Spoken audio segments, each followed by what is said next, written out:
So let us start our session with a new subject and with a new zeal. Okay. So today we are starting the first lecture of RCC.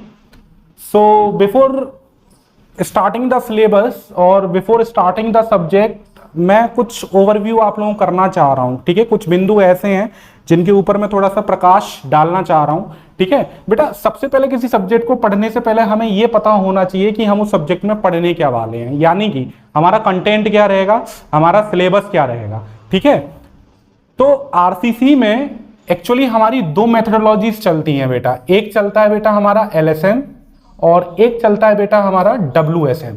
ठीक है, what is LSM? LSM stand for limit state method. Limit state method, limit state method बोले तो हिंदी में बोले तो सीमा सिद्धांत विधि.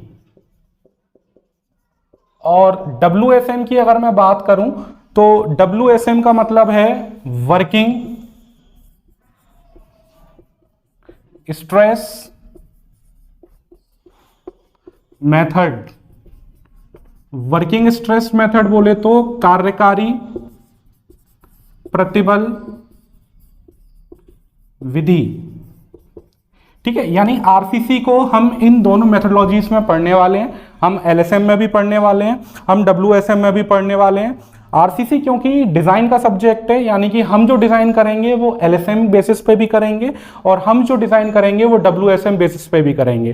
ठीक है, अगर मैं इसके कंटेंट की बात करूं, अगर मैं इस सब्जेक्ट के सिलेबस की बात करूं तो बेटा पहला जो रहेगा वो रहेगा हमारा बेसिक इंट्रोडक्शन. ठीक है, basic introduction about the subject. उसके बाद वर्किंग स्ट्रेस मेथड से यानी कि कार्यकारी प्रतिबल विधि से हम डिजाइन करेंगे बेटा बीम का,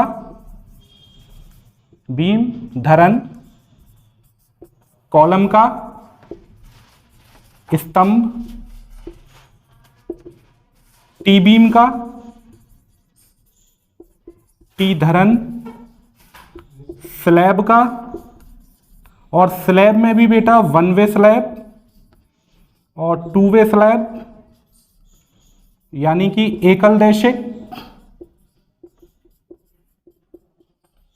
देशिक स्लैब और द्विदेशिक स्लैब.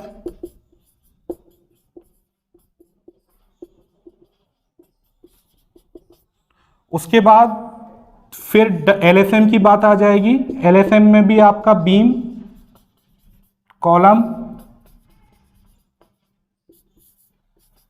टी बीम,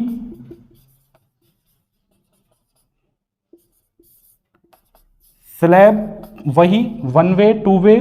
और बेटा इसमें एक चीज और आ जाएगा, overhead water tank. Overhead water tank.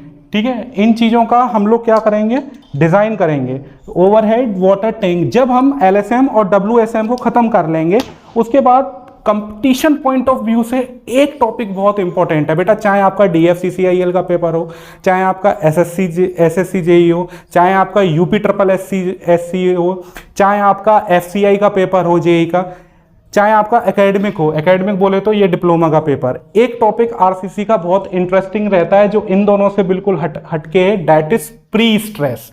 ठीक है, जब हम इतना सब कुछ एलएसएम और डब्ल्यूएसएम के ऊपर खत्म कर लेंगे फिर हम बढ़ जाएंगे बेटा प्री स्ट्रेस की तरफ, प्री स्ट्रेस की तरफ. ठीक है, तो हम तीन मेथोडोलॉजीज पढ़ेंगे आरसीसी के सब्जेक्ट में, एलएसएम, डब्ल्यूएसएम और प्री स्ट्रेस कॉन्क्रीट. तो शुरू करते हैं बेटा अपना पहला लेक्चर बेसिक इंट्रोडक्शन का. लेक्चर को शुरू कर लेंगे, बाद में एक छोटी सी कहानी मैं आपको सुनाता हूँ. ठीक है, देखो हमारा जो हमारा एवोल्यूशन रहा है, यानी कि जो मानव की उत्पत्ति रही है, वो ऐसा जाना जाता है कि हमारा एवोल्यूशन एप एवोल्यूशन रहा है, यानी हम जो विकसित हुए हैं हम एप से विकसित हुए हैं. ठीक है, अब एक कहावत और कि necessity is the mother of invention. ठीक है, आदमी जंगलों में रह रहा था, कोई ज़रूरत नहीं थी. धीरे धीरे आदमी ने आग का आविष्कार कर दिया. रहने के लिए उसने जंगल से लकड़ियाँ काटी, एक छोटा सा अपना मकान उसने बनाया. और ज़रूरत महसूस हुई, फिर वो मटेरियल्स की खोज में निकला बाहर. मिट्टी का उसने व्यवस्था की, मिट्टी की उसने खुदाई शुरू की, तो मकान भवन जितने भी थे उसने मिट्टी के बनाना शुरू कर दिए। अब आदमी धीरे धीरे शिक्षित हो रहा था, आदमी धीरे धीरे पढ़ रहा था, पढ़ाई लिखाई में अच्छा हो रहा था, ठीक है। जैसे ही आदमी में थोड़ी सी टेक्निकल नॉलेज आ गई, उसने फिर एक नई उपलब्धि और हासिल की। अब वो ना तो वो ईंट के मकान में रह रहा था, ना वो लकड़ी के मकानों में रह रहा था, ना वो मिट्टी के मकानों में रह रहा था। अब वो आ गया एक नए युग में, और वो युग था बेटा आधुनिक युग। और हमारा जो आधुनिक युग माना जाता है कंस्ट्रक्शन का, वो आरसीसी युग, आरसीसी का युग ही हमारा क्या माना जाता है, आधुनिक युग, ठीक है। यानी कि आदमी को थोड़ी ज़रूरत महसूस हुई, घर परिवार बड़े हुए, आदमी के घर परिवार को रहने के लिए एक ऐसे घर की आवश्यकता हुई, एक ऐसी बिल्डिंग की आवश्यकता हुई जहाँ वो अब जानवरों से बच ले, जहाँ वो धूप से बच ले, जहाँ वो बारिश से बच ले।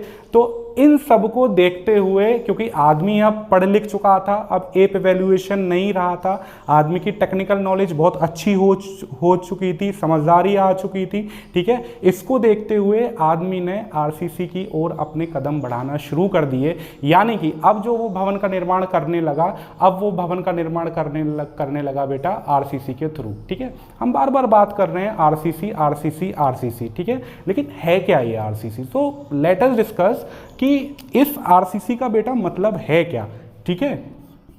आरसीसी, ठीक है। देखो आर का मतलब है यहाँ बेटा रीइंफोर्स्ड, ठीक है। आर का मतलब होता है बेटा रीइंफोर्स्ड, ठीक है। ये सी जो है यहाँ, इसका मतलब होता है बेटा सीमेंट, और इस सी का मतलब होता है बेटा कंक्रीट, ठीक है। Reinforced, cement, concrete. तो ये कह लीजिए कि ये एक्सपेंडेबल फॉर्म है, ये बिल्कुल प्री डिटरमाइंड फॉर्म है आरसीसी का, रीइंफोर्स्ड, सीमेंट, कंक्रीट। अगर मैं हिंदी में बात करूं तो इसको जो बोला जाता है, इसको बोला जाता है प्रतिबलित सीमेंट कंक्रीट, ठीक है।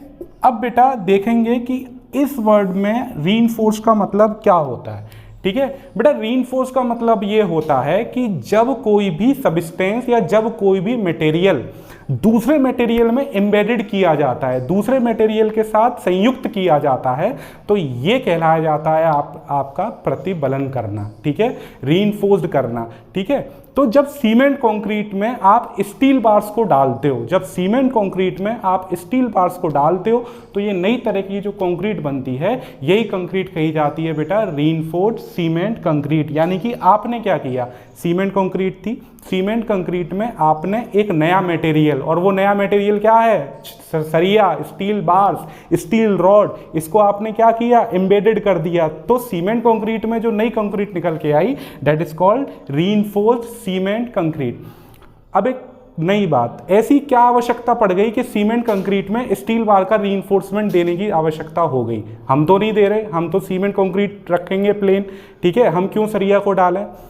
तो ये डाउट, ये क्वेश्चन बहुत बेसिक है, तो मैं इसके ऊपर से थोड़ा सा आपका डाउट हटाने का प्रयास कर रहा हूँ, ठीक है। देखो क्या होता है कि जो हमारी सीमेंट कंक्रीट होती है बेटा, ये दो तरह का लोडिंग होता है, किसी भी स्ट्रक्चर में दो तरह का लोडिंग आता है। एक होता है बेटा टेंसाइल लोडिंग, एक होता है बेटा कौन सा, टेंसाइल लोडिंग, यानी कि तनन बल, और एक होता है बेटा कंप्रेसिव लोडिंग,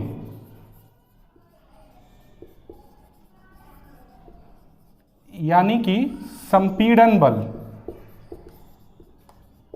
ये जो तनन बल होता है, ये तनन बल करता है बेटा खींचने का काम, किस तरह से, ठीक है। ये देख रहे हैं आप एरो, ये मान लीजिए कि कोई भी ये बॉडी है, अब दोनों तरफ से, इस बॉडी के दोनों तरफ से क्या लग रहा है, बल लग रहा है, तो ये बॉडी क्या हो रही है, खिंच रही है।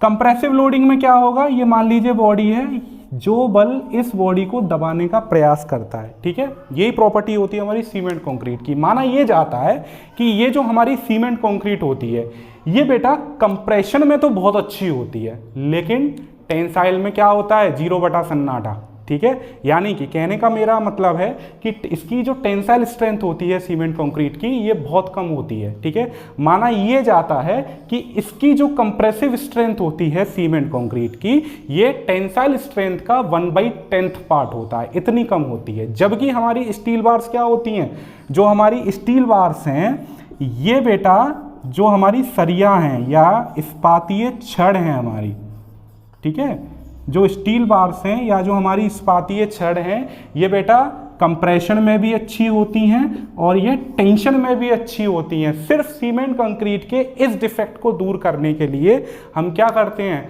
हम एम्बेडेड करते हैं स्टील बार्स को सीमेंट कंक्रीट में, ठीक है। यानी कि इस डिफेक्ट को दूर करने के लिए सीमेंट कंक्रीट के ये डिफेक्ट को दूर करने के लिए कि ये कंप्रेशन में, ये टेंशन में बहुत ज़्यादा वीक है जबकि कंप्रेशन में बहुत ज़्यादा अच्छी है, हम क्या करते हैं स्टील बार्स को रीइंफोर्स कर देते हैं सीमेंट कंक्रीट में। और एक नई तरह की जो कंक्रीट आती है निकल के, वो आती है आपकी रीइंफोर्स सीमेंट कंक्रीट। तो मैंने अभी आपको बताया आरसीसी को मैंने एक्सपेंड किया, मैंने बताया पूरा आरसीसी के विषय में, मैंने बताया आपको कि आरसीसी में स्टील बार्स को रीइंफोर्स करने की जरूरत क्यों पड़ी, ठीक है।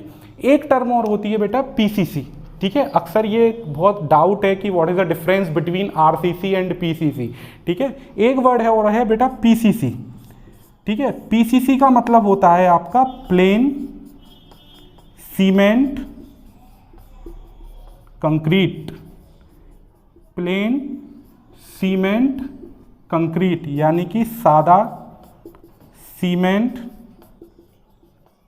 कंक्रीट, ठीक है। प्लेन सीमेंट कंक्रीट, सादा सीमेंट कंक्रीट, ये बेटा इस तरह की सीमेंट कंक्रीट है जिसमें स्टील बार्स नहीं डाली जाती, जिसमें हम स्टील बार्स नहीं डालते, यानी कि ऐसी सीमेंट कंक्रीट जिसमें हम स्टील बार्स को रीइंफोर्स नहीं करते हैं। तो इस तरह की जो सीमेंट कंक्रीट कही जाती है, ये कंक्रीट कही जाती है आपकी plane cement concrete. So that is the clear distinction between RCC and PCC.